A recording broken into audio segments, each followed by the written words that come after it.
Hey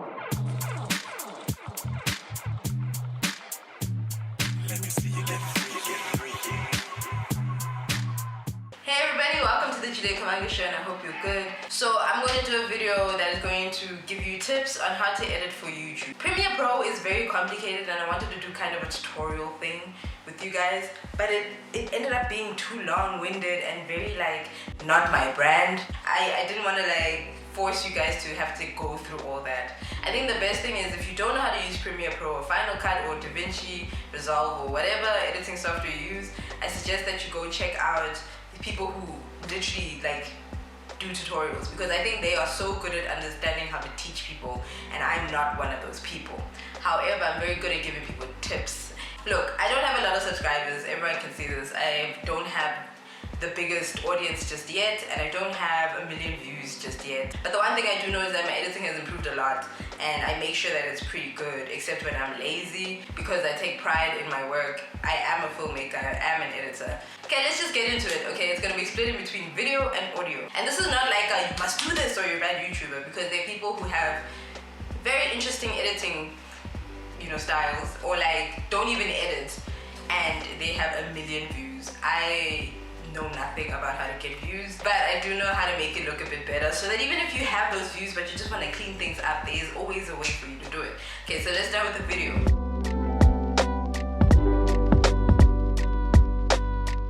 The biggest thing I've noticed with video is that there's always a lot of dead space, right? And I think that people keep it there because they think people are completely interested in seeing exactly what they're doing all the time. Now some people are. Some people really want to watch you eating for a long time. I'm not even talking about, you're out with your friends at Tasha's and you're eating and eating and eating and eating and eating, and then you just keep seeing you eating, we get it, you're eating food that we can't taste, you're not saying anything because it's just like a montage, so let's go, and that's dead space. It just means space in your edit that doesn't need to be there. And it's not to say it's a bad thing that you want to keep it. Sometimes you want to show your people a lot of stuff. So sometimes we ramble and go on and on. And there's stuff that I said in my vlog that you'll never see. Like my moving vlog has so much footage, it was so difficult to go through. That's why it took so long for me to come out with it. But you guys don't care about me complaining about the reel to 7 times. So I cut it down. So cutting out your dead space truly helps. Don't be afraid of it, guys, for real. Sometimes it's fun to be fast, quick, and and it's not even so that you can make your vlog go from 30 minutes to 20 minutes, but more so you can just, clean it up, because sometimes it doesn't. 30-minute vlogs are amazing, but sometimes it's like you stop watching 10 minutes in because you're not getting to the point of the vlog. Sometimes you clickbait us, or the thing you said is in the title only comes 18 minutes in, and that's, unless I really like it, I'm pretty much not gonna commit. It's so sad if the one video where you took 20 years to get to the point is the first one I see. Then it's oh no. Okay, listen, I understand, these things are cool, but transitions, guys, oh my god. Please, sparingly. Because sometimes I don't understand why you have a cross dissolve. For no reason. It's okay to cut, and I know people are afraid of doing this because I don't know if it doesn't feel like a movie, it doesn't feel like a vlog. You're gonna use this preset that comes with the program you're using, and those are usually pretty bad. They're not made to be great, they're just used for basic necessity, right? And yes, I've used a cross dissolve and I've used a fade to black and all those things, but never in my life have I used a Morph Cuts, because a cross dissolve so you can cross over to something else. Or even match cut. So match cutting means that there's a cut that looks similar to another one and you want it to fade into each other. I don't recommend it, but I get it, if that's the case. Sometimes you really do need a cross dissolve because unfortunately just cutting looks weird, or it's just unsettling, or it just doesn't work. Whatever the reason may be, you can't just cut it once. So you need a cross dissolve. It hurts, but you need it, that's fine.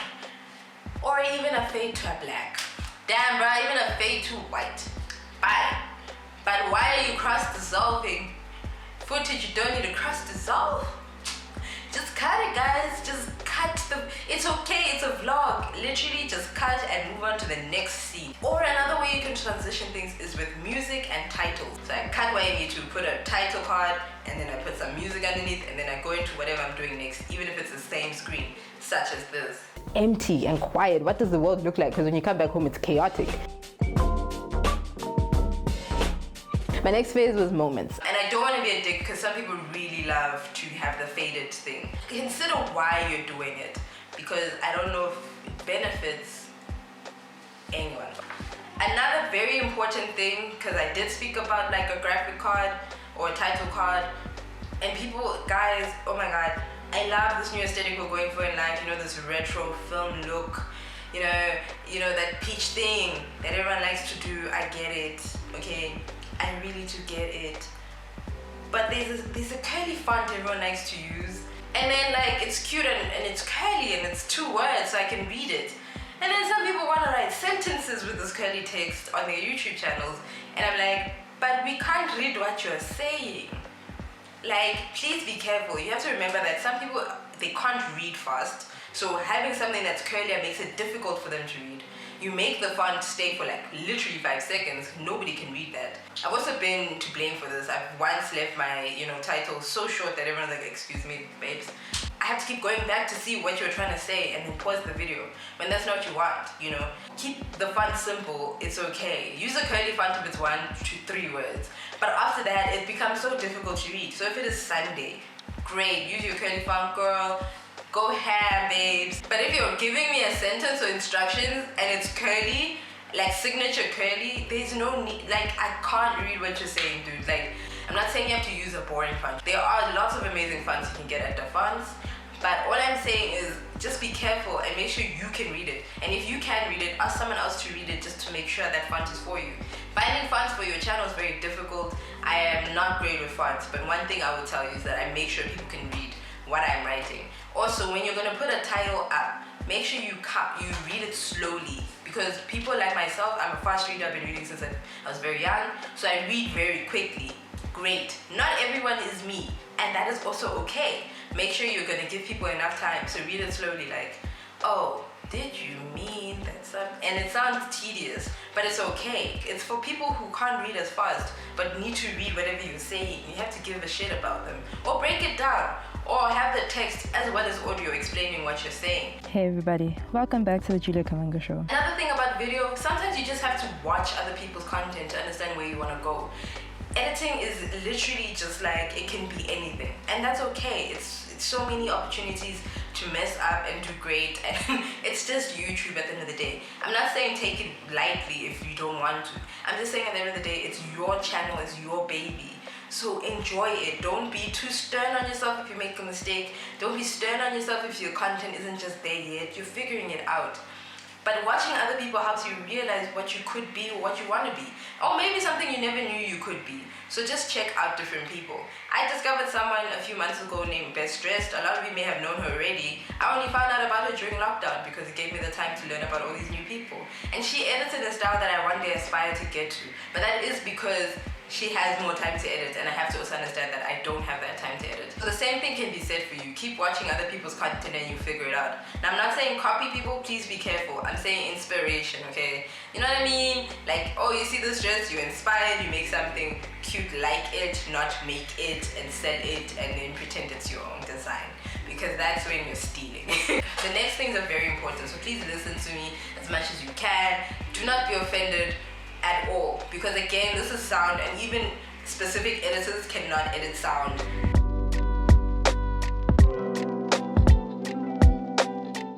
So I'm just gonna teach you a few quick things, and I hope it's not too complicated, please. It's a quick little tutorial. So when you go to Premiere Pro, and I think also the same with other editing software, it's pretty much the same thing. On your right, a bar that has audio levels. Now you'll usually see your audio levels going between different colors, right? Green means good, orange means and then red is like no, it's too high. Now some people leave their audio the same way they get it from their camera, which is not necessarily a good thing. Your camera is not going to record your audio that well for you. You probably also may have not even set your levels on your camera so that your audio is good in the first place. And again, it's not a bad thing. It just means you may not know that it's important to do so, or you just don't know how to. But for those people who, just are like, I don't want to set my sound on my camera, I'm going to edit it in Premiere Pro, but it is uncomfortable when people listen to it. Just remember, all the audio where you're having a conversation, so your main voice need to be between 12 and 18, right? On the right bar. Now sometimes it's gonna go to like 6, sometimes it's gonna be there just below 18, 24. You don't want that. You wanna make sure that your voice is around that level because that means it's comfortable enough for people to listen to.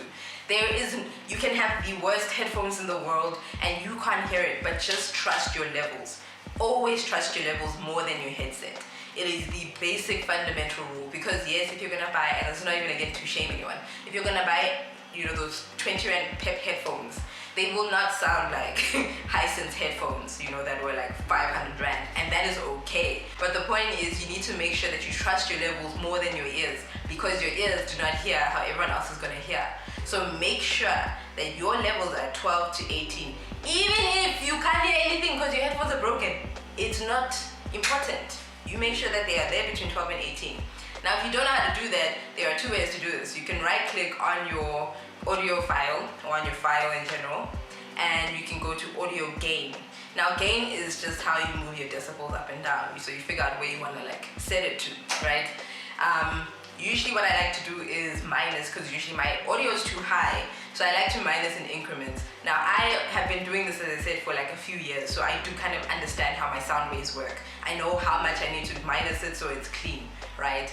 And this is not again me boasting, it's just because I've had practice. So in the beginning, what I used to do is go -5, and see if it hit between the levels I needed it to. The best way to do this is to go to a point where you're talking consistently, go to a place when you're talking a bit loudly, and go to a place when you're talking low, right? And just to see that it's consistent enough. Now, when you're talking low, you can just cut your footage and change the gain itself there and make it higher so that you can have almost consistent sound. Just make sure it's between 12 and 18 and you're good, okay? This means that people don't need to keep putting up the volume and putting the volume down. So you don't want to have 1 miniature here, 1 miniature here, 1 miniature here. You want to just make sure that it's consistent throughout the whole video. Another important thing is background music. We all love some good background music, especially when we're vlogging, especially when we're talking heads. So we need to make sure our background music is good. The rule is, if you just have background music because you're going between scenes and you're all looking at nice things with you, your sound is going to be exactly the same as your vocals, which means it's going to be between 12 and 18, no stress. That's great. But if you want sound in the background, underneath you, not on top of you, then you need to make sure it's between 18 and 24. Now, it also depends on the song you're using, I've realized, but it is a good rule of thumb to keep it there. If you're using a song that's very, very light, you're probably going to want it to be slightly higher, but not higher than your vocals. So you probably have it there by 18, if you can, on the dot. You know what I mean? Just because it's very, very, very low, and compared to a song that's very dun, dun, dun, dun, that kind of song, you want it closer to 24. But generally, between those two, you should be good. Again, do not trust your headphones, especially if they are not high-end headphones, because they will lie to you. Yes, even if you spend 100 rand on your headphones, they will probably lie to you. It hurts because you spent that 100 rand, but they are not editing headphones, so they're going to sound cheaper. It sucks, I know, and I'm not even trying to diss y'all because I only have nice headphones because of work. It's not like I bought them, so I don't even have my own at this point. So all I'm trying to say is that make sure you've got those levels right. I'll write them again for you below so you understand, so you can come back, or you can take a screenshot and it's there for you, and you don't have to watch the whole video if you don't want. Just make sure your levels are there. The same rule comes with sounds, right? If you want a sound below, you don't want it higher than your vocals, especially if you are talking. So keep it just below, just by 18 at least, and you should be good. Now remember, when you do shout, it's okay that it goes above. You don't have to worry about that because we can see you're shouting. It's supposed to scare us, and we move on. Don't worry, it's okay. Just make sure we can hear you, and that's all good. The way you can transition between a sound where you are speaking versus not speaking is just using audio transitions. The presets are great. You've got 3 different ones that can do different things for you. Exponential fade is, of course, when you're trying to fade the music. Gain is when you're trying to, match it to the gain, so it goes from one gain to another. And power means the one must have power over the other one. Just play around with it and it'll start to make sense. Put it over the same audio files and see how you can play around. The simple way, so you don't have to complicate your life and literally move gain for yourself. It's literally just to cut and just change the gain to what you want it to be and put the transition between. It's not that hard, guys. Everyone will forgive you. You're not a sound designer. You're not a final mixer. You're not a hella big editor. It's okay. When you're picking music, right, there's places like YouTube Audio Library. There are 2 of them. There are just random people who like to post. You can find them also on the Audio Library and go to their personal channels if you like. Ask your friends. Get some music for your damn self. But please make sure you're not using commercial music because you will be flagged, and you don't want that to happen. You don't want to get a copyright strike, because if you have too many, then people will never sponsor you, or you'll never make money from those videos, and that's not what you want. I've had a copyright strike before, I think, or 2, and it sucks because then you get blocked from particular countries. You get blocked from making money, you get blocked from people finding your stuff, and you don't want any of that situation. I know people do it and get away with it, but don't risk it because it's not important. Don't risk it for the biscuit. Rather just use the free music that's provided for you from YouTube itself.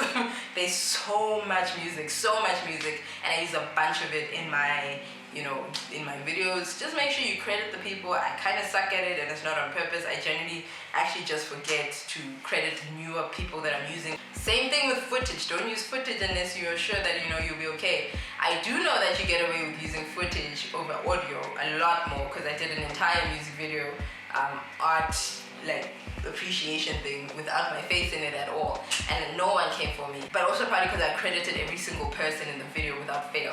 So it is a very tiring, time-consuming process. But yeah, just make sure it's not that hard. I get it. Like that Beyonce song is gonna slap, but make sure you're googling what your rights are and what the rules are as a YouTuber. Because obviously, if you're a dancer, you can probably use Beyonce's music. But if you're just someone talking, sorry, I'm sorry, ain't gonna do it. It ain't gonna cut it. But one thing I do want to talk about is branding yourself. A lot of people have asked me what my brand is because I have a lot of things happening on my channel. Rightfully so. I did name it the Juliet Kamanga Show because I did want to kind of just focus on everything that was me. Everything that I liked and was interested in, I wanted it on my channel. Now that might seem very chaotic to a lot of people, and I understand why. But at the end of the day, it's simply because I tried to just focus on film and it wasn't enough for me. And I did try to just focus on vlogging and it still wasn't enough for me. I kind of wanted to play around and find out what my voice is. And I think it's working out for me. As much as I may not have 1 billion subscribers right now, it's okay, because I also do understand that there are different reasons why people are where they are. Whether it's because of their privilege, whether it's because of their harder work, whether it's because of their reach, or just natural luck, or talent or uniqueness that is openly visible to people. Whatever it may be, I have to understand I'm not them. And I've branded myself in a way to ensure that. I know a lot of people stick to one theme and then eventually start changing and hoping it gains them a lot more followers. Rightfully so. When I did film solely, nobody really cared. But now that I'm doing more personal stuff, people care more. And I would never have known that if I just stuck to film and never moved on. But do understand that I did double my numbers in less than a year because of how I decided to brand myself. And doubling your numbers when you're at 50 is not that great and impressive compared to when you double them when they're at 10,000. But I do believe that every time I post a video, I get subscribers. As much as it may be 1, 2, 3, or even 10 the one time I was lucky, it still works in my favor because I'm being consistent and I'm keeping to my brand. My brand is me. So make sure when you make your brand and you figure out what you want to do with your YouTube channel, it makes sense for you. The only issue I have with chasing trends and chasing the fame and the subscribers, as much as it does work, is that one day you're gonna try to be yourself and people are gonna be like, nah, it's fine, thanks. And you don't want that decline because it hurts way more than getting subscribers slowly. Don't try to be someone you're not. Just make a YouTube channel for you and stay consistent, because I had a very big peak in my very first video, my second video. I got 500 views within a month, and I did not bank on that. I did not keep posting so those people decided to subscribe. I just walked away, and that's not good. I should have stayed. So now I have to start from the beginning, and I'm doing it and it's working. So just make sure you keep fighting. My views are low for now, but my editing is lit. You cannot take that away from me. And also my branding is myself, and you cannot take that away from me. So make sure you have that backing you up and you're gonna be good. Okay guys, I hope you're great. I hope this helped you, and I'd love to see your channels. I would love to see your channel. If you have a few videos out and you want me to check them out, I'm definitely down. If you need any more help, just holler at your girl. You can talk to me on Twitter, Instagram, or in the comments below. or maybe email me. I don't know if my email is visible, and I will definitely try to see if I can help you, at least direct you to where you need to go. See you next time, my lovely people.